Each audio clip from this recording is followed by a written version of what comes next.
ബഹുമാനപ്പെട്ട ഇതിൻ്റെ അധ്യക്ഷൻ മുദ്രന്തി സാറ്, നമ്മുടെ ഇവിടുത്തെ സീറോ മലബാർ സഭയുടെ വിശ്വാസി സമൂഹമേ, ഇവിടെ ഒരുപാട് പ്രസംഗങ്ങൾ നടന്നു, നമുക്ക് ഒരുപാട് കാര്യങ്ങൾ മനസ്സിലാക്കാൻ സാധിച്ചു.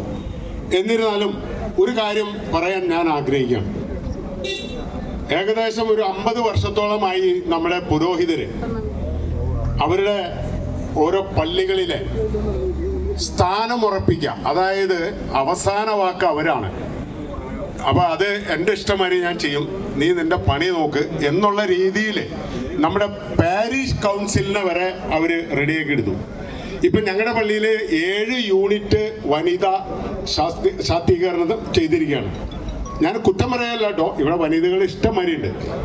പക്ഷേ ഈ കഴിഞ്ഞ കാലങ്ങളിൽ 14 ഈ കഴിഞ്ഞ തെരഞ്ഞെടുപ്പിൽ 14 സിസ്റ്റേഴ്സിനെ നോമിനേറ്റ് ചെയ്ത് കൊണ്ടുവന്നു ഞങ്ങളുടെ പള്ളിയിൽ ഇരിക്കുന്നത് നിങ്ങൾക്കെല്ലാം വളരെ നന്നായിട്ട് അറിയുന്ന സണ്ണി ജോർജ് കളപ്പുരയ്ക്കൽ എന്ന് പറഞ്ഞ വ്യാജരേഖയുടെ ഉപജ്ഞാതാവാണ് അയാള് രക്ഷപ്പെട്ടു എന്ന് പറഞ്ഞാൽ അതിൽ കുടുങ്ങാതെ അയാൾ വഴിക്ക് പോയി, ഗ്രീസ് പറ്റിയാണ് അയാൾക്ക് നടക്കുന്നത്. പക്ഷെ ഇപ്പോ ആശുപത്രിയിലാണ്. കാരണം വ്യാജരേഖ അന്വേഷിക്കണമെന്ന് നമ്മൾ ഒന്നായി ഈ സമയത്ത് നമ്മൾ പറയുകയാണ്. ഇതിൽ നിന്നും നേതാക്കന്മാര് പ്രസംഗിച്ച് പോയിട്ട് കാര്യമില്ല. ജയിലിൽ കിടക്കാൻ ഞാൻ തയ്യാറാ. ആരൊക്കെ നിങ്ങൾ എന്റെ കൂടെ ഉണ്ടെങ്കിലും ഈ വ്യാജരേഖ പുറത്തു കൊണ്ടുവരണം. അതുമാതിരി തന്നെ ഈ പിതാക്കന്മാര് ഇവർക്ക് ഒത്താശ ചെയ്ത് സാമ്പത്തിക ഭദ്രതയുണ്ടാക്കിയ ഈ പിതാക്കന്മാർക്കെതിരെയും ഇടിയോ കീടിയോ കൂടിയോ എന്തെങ്കിലും വെച്ച് അതിനു വേണ്ടി കുർബാനയ്ക്ക് വേണ്ടി നമ്മൾ മസിൽ പിടിച്ചിട്ട് കാര്യമില്ല. കാരണം ഒരു കുർബാന ചെല്ലാൻ ഞങ്ങളുടെ പള്ളിയിൽ ചെല്ലില്ല എന്ന് പറഞ്ഞു. ഞങ്ങളുടെ പള്ളിയിൽ കേസ് കൊടുത്തിട്ടുണ്ട് സിവിൽ കോടതിയിൽ. അതുകൊണ്ട് അങ്ങേര് പറഞ്ഞു ഞാൻ ചെല്ലില്ല, നിങ്ങൾ പിൻവലിക്ക്, ഞാൻ ചെല്ലാം. ഒരു കാര്യം എനിക്ക് ഉറപ്പാണ്, ഈ കഴിഞ്ഞ ദിവസം ഇപ്പൊ പറഞ്ഞ മാതിരി 25 തെങ്ങിന് 12 ലക്ഷം രൂപ വളമായിട്ട് എഴുതിയെടുത്ത ഒരു അച്ഛൻ 27 കോടി രൂപ കൊരട്ടിപ്പള്ളിയിലെ സ്വർണവും മറ്റുള്ള കാര്യങ്ങളും വിറ്റ് അതിനും അന്വേഷണം വെക്കാൻ ഇവർക്ക് സാധിക്കുമോ? സാധിക്കില്ല. ഈ ഇരിക്കുന്ന തട്ടിൽ പിതാവ് വരെ കട്ടിൽ ഒഴിഞ്ഞു പോണ്ടി വരുന്നത് ഈ അച്ഛന്മാര് സമ്മതിക്കൂല. അതുകൊണ്ടാണ് ഇവർ ഒരു അന്വേഷണവും ഈ വൈദികരുടെ നേരെ പ്രഖ്യാപിക്കാത്തത്. പിന്നെ മാർപ്പാപ്പയ്ക്ക് പോലും നമ്മളുടെ വൈദികരെ ഇവിടെ സസ്പെൻഡ് ചെയ്യാനോ അല്ലെങ്കിൽ അവർക്കെതിരെ ഒരു നടപടി എടുക്കാനോ സാധിക്കില്ല. അത് നിങ്ങൾക്ക് ആർക്കെങ്കിലും അറിയോ?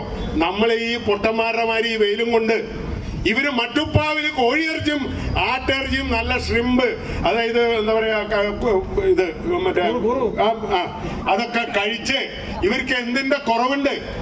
എല്ലാത്തിനും സൗകര്യം, AC ഗീസി നല്ല കാറ്, ഇത്രയും സൗകര്യമായിട്ട് ഉണ്ടായിരുന്ന ഒരു സംവിധാനമായിരുന്നെങ്കിൽ ഞാൻ അങ്ങനെ അവളായിരുന്നു. കാരണം ഇപ്പൊ എന്റെ 2 പെൺകുട്ടികളെ എനിക്ക് മൂത്തോൾക്ക് കല്യാണമായി, അവളെ എങ്ങനെയെങ്കിലും ഒന്ന് പറഞ്ഞു വിടുന്നതിനുള്ള ഒരു വ്യഗ്രതയിലാണ് ഞാൻ നടക്കുന്നത്.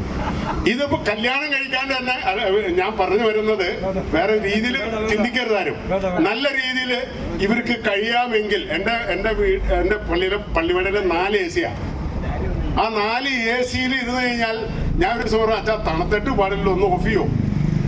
തനിക്ക് ഏതൊന്നും പറ്റൂലോ എന്ന് ചോദിച്ചു. ഈ അച്ഛനല്ല കേട്ടോ, ഒരു പാലത്തിങ്കളച്ഛൻ.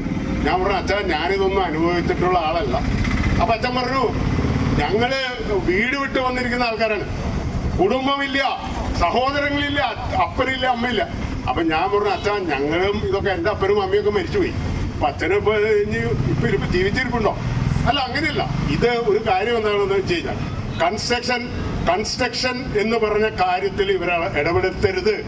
ഒരു പള്ളിയിൽ ഞങ്ങൾ ഈ പാലത്തിങ്കളച്ച വന്നപ്പോൾ പറഞ്ഞു നമ്മൾ ഒന്നാണ്, അതുകൊണ്ട് വേലിക്കെട്ട് പൊളിക്കണം എന്ന് പറഞ്ഞു. പണ്ടത്തെ ഈ പള്ളിയുടെ വേലിക്കെട്ട് ഉണ്ടായിരുന്നു, നമ്മൾ ഒന്നായതുകൊണ്ട് അത് പൊളിച്ചു. പുള്ളി ഒരു 5-8 ലക്ഷം രൂപയുടെ പരിപാടി അവിടെ നടത്തി. ഏകദേശം ഒരു 6 മാസം കഴിയുമ്പോൾ പുള്ളി പള്ളി പണിയാന്ന് പറഞ്ഞു. അപ്പൊ ഇതിന്റെ പുറത്ത് കുറെ വർക്കുകളൊക്കെ ചെയ്തു. ഇവർക്ക് വളം വെച്ചു കൊടുക്കുന്ന നമ്മുടെ കൂടെ, അതായത് കയ്യില് എന്താ പറയാ, ഇത്തിരി കല്ലും മുള്ളും വെച്ചു കൊടുക്കുമ്പോ അവരുടെ കൂടെ ഓച്ചാനിച്ച് നിൽക്കുന്ന കുറെ പേരുണ്ട് അൽമായര്. അവരാണ് നമ്മുടെ ദോഷം. നമ്മള് ഇവരൊന്നും പ്രതിഷേധിച്ചിട്ട് കാര്യമില്ല. പള്ളികളില് സത്യാഗ്രഹം ഇരിക്കണം. ഓരോ പള്ളികളിലും സത്യാഗ്രഹം ഇരുന്ന് അവിടുത്തെ അച്ഛന്മാരെ നമ്മൾ ഇതിലാക്കിയാൽ മാത്രമാണ് നമ്മുടെ ഈ കാര്യങ്ങളിലേക്കൊക്കെ വിജയത്തിലേക്ക് വരുള്ളൂ. ഇനി അധികം സംസാരിക്കുന്നില്ല, നമ്മൾ ഒരുപാട് വൈകിപ്പോയി, 6 മണിക്ക് തീരുന്ന പരിപാടിയായിരുന്നു.